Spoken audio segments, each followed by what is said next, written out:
Aman, situasi panas, langsung simak materi mekanisme audit SMKP. Tembak! Tembak!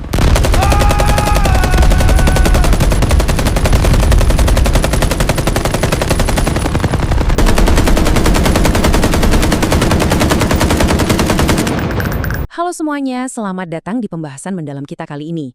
Nah, buat Anda para eksekutif pertambangan, manajer operasional, atau safety officer, materi kita hari ini tuh, jujur saja bukan sekedar teori di atas kertas. Ini ibarat tulang punggung operasi Anda di lapangan.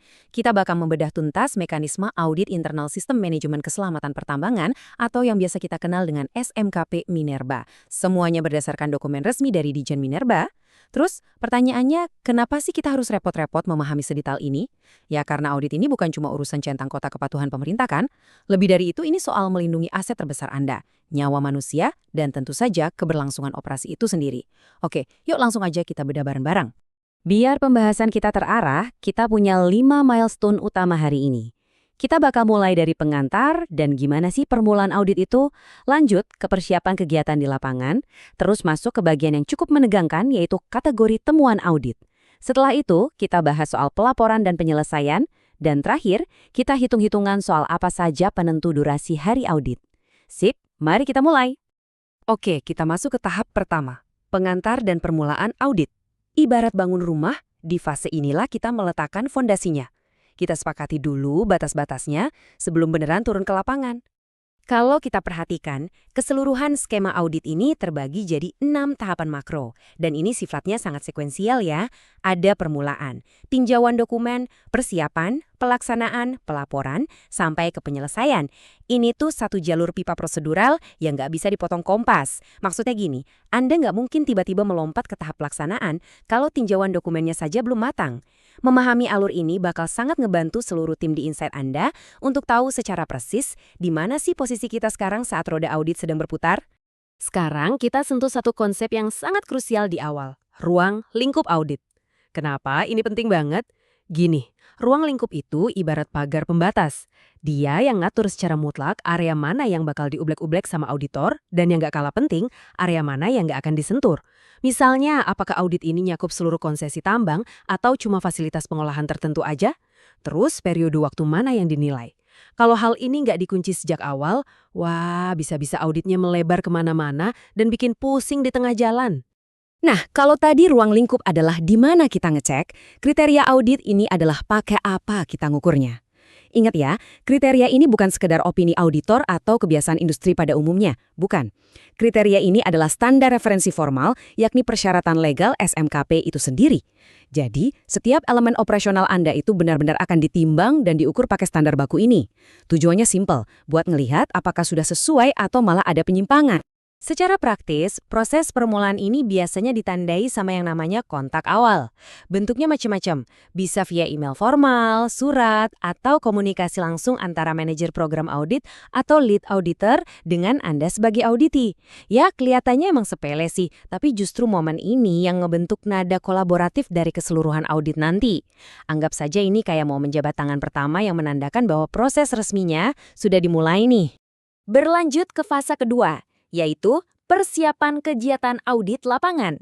Setelah urusan dokumen awal beres, disinilah semua logistik dan sumber daya dikunci rapat-rapat, jauh sebelum tim audit beneran menginjakan kaki di area tambang. Kita semua tahu, persiapan matang itu kunci kelancaran di lapangan. Tim audit wajib nyiapin komponen-komponen kritis, mulai dari tujuan auditnya apa, kriterianya pakai apa, ruang lingkupnya, sampai ke detail teknis kayak tanggal pasti, lokasinya di mana saja, siapa ngerjain apa, dan alokasi sumber dayanya gimana.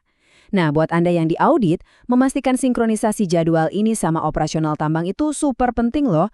Biar apa? Ya pastinya biar target produksi harian Anda nggak keganggu sama kegiatan audit ini. Ngomong-ngomong soal realitas di lapangan, proses ini sangat bertumpu pada dokumentasi. Formulir kesesuaian penerapan SMKP adalah senjata utamanya. Disitulah auditor bakal mencatat tiap-tiap elemen dan subelemen beserta keterangannya. Jadi, jangan salah sangka, audit ini bukan cuma soal auditor datang, ngelihat-lihat, terus ngasih penilaian pakai insting. Sama sekali enggak. Ini adalah proses pendokumentasian tertulis yang sangat kaku, terstruktur, dan dicek elemen demi elemen. Sekarang kita masuk ke bagian ketiga, yaitu kategori temuan audit SMKP. Boleh dibilang, ini adalah fase yang paling bikin deg-degan. Kenapa? Karena di titik inilah kinerja sistem keselamatan yang Anda bangun susah payah akan benar-benar dihakimi. Ada satu prinsip dasar yang harus banget kita pahami. Temuan audit itu mutlak, bukanlah asumsi. Temuan itu juga bukan perasaan auditor kalau ada area yang kayaknya kurang aman. Bukan gitu cara kerjanya. Tiap temuan wajib didasarkan pada fakta lapangan dan, ini yang paling krusial, harus didukung sama bukti yang objektif. Tanpa bukti yang solid, entah itu dokumen, foto, atau rekaman wawancara yang terverifikasi, sebuah isu nggak akan bisa diangkat jadi temuan audit resmi. Titik.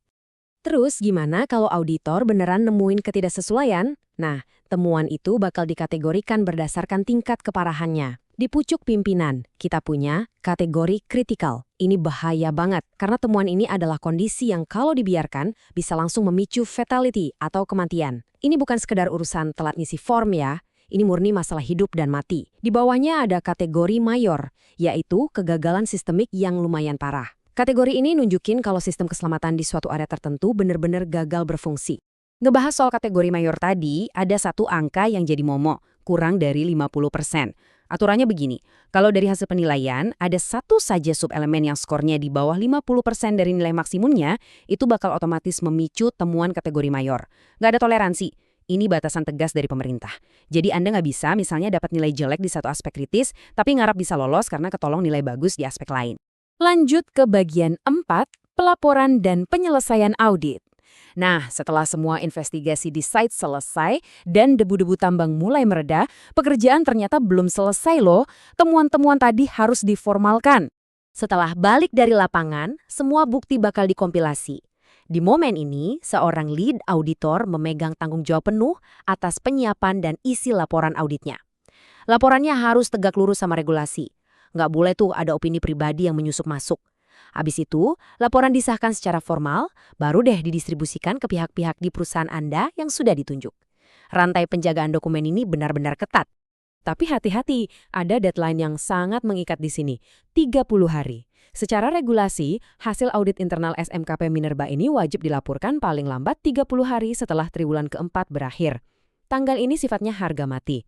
Kalau sampai lewat dari batas waktu, ya siap-siap saja operasi Anda dicatat masuk ke zona ketidakpatuhan. Jadi, kapan sih sebenarnya drama audit ini bisa dibilang resmi selesai? Garis finishnya tuh cukup clear. Audit baru dinyatakan resmi ditutup kalau, dan hanya kalau, semua kegiatan di rencana awal tadi sudah dieksekusi di lapangan, dan laporan final yang sudah disahkan benar-benar sudah ada di tangan Anda. Sebelum dua syarat itu terpenuhi, status audit perusahaan Anda secara teknis masih berstatus berjalan. Sekarang kita sampai di bagian kelima sekaligus ngejawab pertanyaan logistik yang paling sering banget ditanyain. Penentu durasi hari audit. Berapa lama sih tim auditor ini bakal menetap dan nginspeksi fasilitas kita? Nah, durasinya ini nggak dipukul rata ya, ada kalkulasi matematikanya sendiri. Di satu sisi ada faktor pengurang hari. Contoh, kalau perusahaan Anda ternyata udah mengantongi sertifikasi SMKP dari lembaga independen, auditor bakal nganggep sistem Anda udah matang, jadi audit bisa lebih ngebut. Tapi di sisi lain, awas ada faktor penambah hari.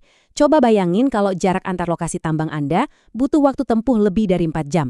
Atau Anda pakai metode tambang bawah tanah, sekaligus tambang terbuka, apalagi kalau punya pabrik pengolahan sendiri. Wah, makin kompleks operasinya, otomatis makin nambah juga hari auditnya.